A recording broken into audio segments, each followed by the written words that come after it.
A steady stream of mourners continue to arrive at Ashbado Gurung's home. He's one of 3 missing guides known here as Sherpas, presumed dead, who rescuers are still searching for since Friday's avalanche at Everest. For Manuka, Ashbado's wife, his loss is simply unbearable. I can't believe he's gone. It feels like I have no one else now. Just can't believe it. While 3 are still missing, who are presumed dead, several were injured and taken by helicopter to the capital Kathmandu. Sherpas have refused to climb the mountain again until certain demands are met, including better life insurance and medical cover. While the government makes more than $3 million a year through climbing fees, Sherpas make a very small fraction of that, up to $6,000 annually. A steady stream of people across the country have been visiting places of worship like this, offering prayers for the dead, and hoping that those that are still missing may be found alive and well. Nepal's government has denied that local mountain guides have abandoned all expeditions on Mount Everest and gone on strike. An avalanche killed 13 of their colleagues last Friday. Since then, the Sherpas have demanded better pay for their risky work. Sohail Rahman reports from Kathmandu. A steady stream of mourners continue to arrive at Ashbado Gurung's home. He's one of 3 missing guides known here as Sherpas, presumed dead, who rescuers are still searching for since Friday's avalanche at Everest. Friends and family are in shock, unable to take in the events of nearly a week ago.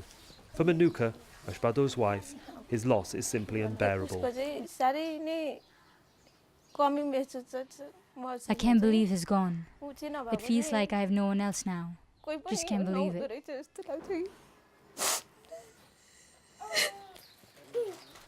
With 2 young children under 5, she's worried about who will provide for them. He was the center of family life, and everything just revolved around him. I'm just worried about my children's future. Ashbador's brother says he's lost more than just an older sibling. He said to me that if I'm not here, then you should watch my son and daughter, and you are the second guardians of my child. Yeah? While 3 are still missing, who are presumed dead, several were injured and taken by helicopter to the capital Kathmandu. Sherpas have refused to climb the mountain again until certain demands are met, including better life insurance and medical cover. While the government makes more than $3 million a year through climbing fees, Sherpas make a very small fraction of that, up to $6,000 annually.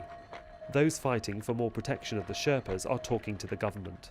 Sherpas are shaping the mountain and the future, more training, and also I'll tell everybody the safety is important.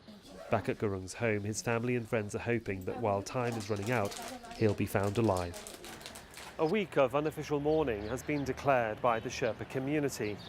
A steady stream of people across the country have been visiting places of worship like this, offering prayers for the dead, and hoping that those that are still missing may be found alive and well.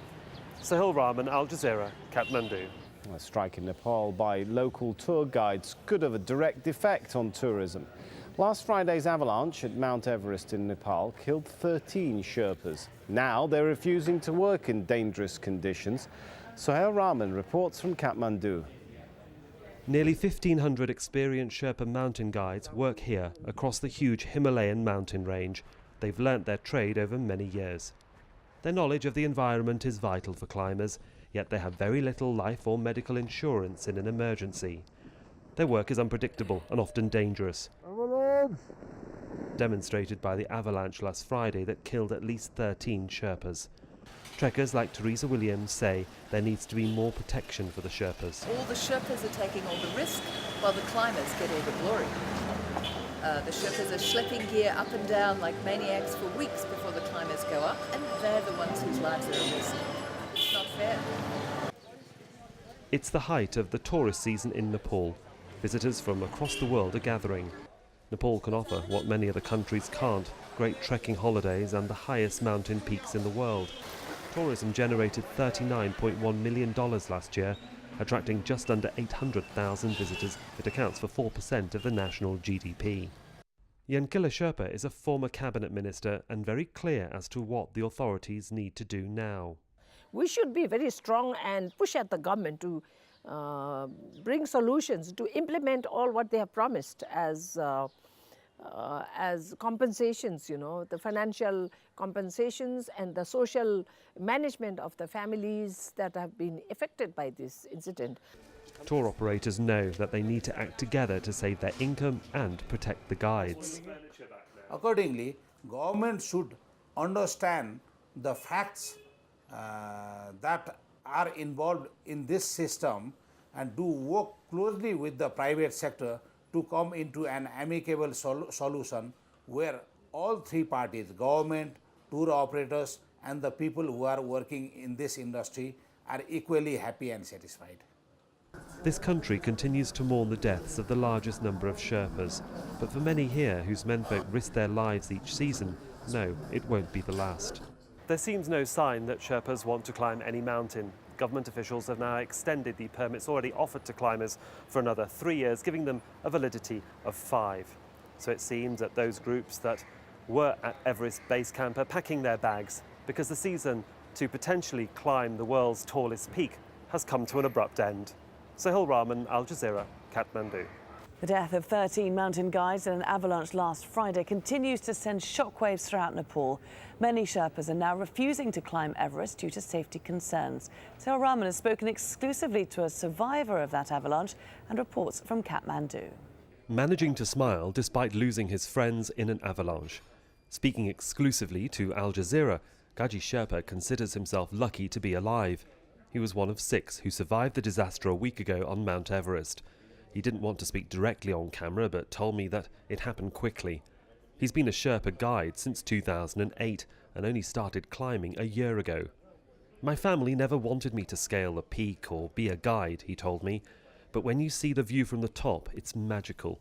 But we lost so many in this incident. I'm giving up, and when I'm better, I'm returning to my village to be a farmer. 13 Sherpa mountain guides were killed last Friday. Other Sherpas are now reluctant to return to the slopes. And Sering Sherpa represents mountaineering tour operators who are worried about the situation. Mountaineering is the backbone of the rural economy. It can bring in as much as $26 million as it did last year. For this to continue, we in the Tourism Association need to address the concerns of the Sherpas. It's the height of the tourist season in Nepal. The optimum time to climb is in the month of May. Tourism generated millions of dollars last year, but when it comes to the financial help the government can give to Sherpa guides who will not climb this season, its position is clear. They do not want to climb, so it is their own decisions. So in that case, I think it will be very difficult for us to, provide some subsistence assistance because it is a huge number of people. But the government is taking care of the healthcare costs of Gaji Sherpa and other guides who were injured in the avalanche. Earlier this week, the Nepalese government said it would increase the minimum insurance cover for Everest guides and set up a fund for the families of victims as well as pay for their children's education. That after strong criticism that they generate millions of dollars in climbing revenues but do very little for Sherpas. Officials insist that anyone can climb Nepal's mountains. The only problem, there are no Sherpas to guide them up. Sohail, Rahman, Al Jazeera, Kathmandu. A steady stream of mourners continue to arrive at Ajbado Gurung's home. He's one of 3 missing guides known here as Sherpas, presumed dead, who rescuers are still searching for since Friday's avalanche at Everest. For Manuka, Ajbado's wife, his loss is simply unbearable. I can't believe he's gone. It feels like I have no one else now. Just can't believe it. While 3 are still missing, who are presumed dead, several were injured and taken by helicopter to the capital Kathmandu. Sherpas have refused to climb the mountain again until certain demands are met, including better life insurance and medical cover. While the government makes more than $3 million a year through climbing fees, Sherpas make a very small fraction of that, up to $6,000 annually. A steady stream of people across the country have been visiting places of worship like this, offering prayers for the dead, and hoping that those that are still missing may be found alive and well.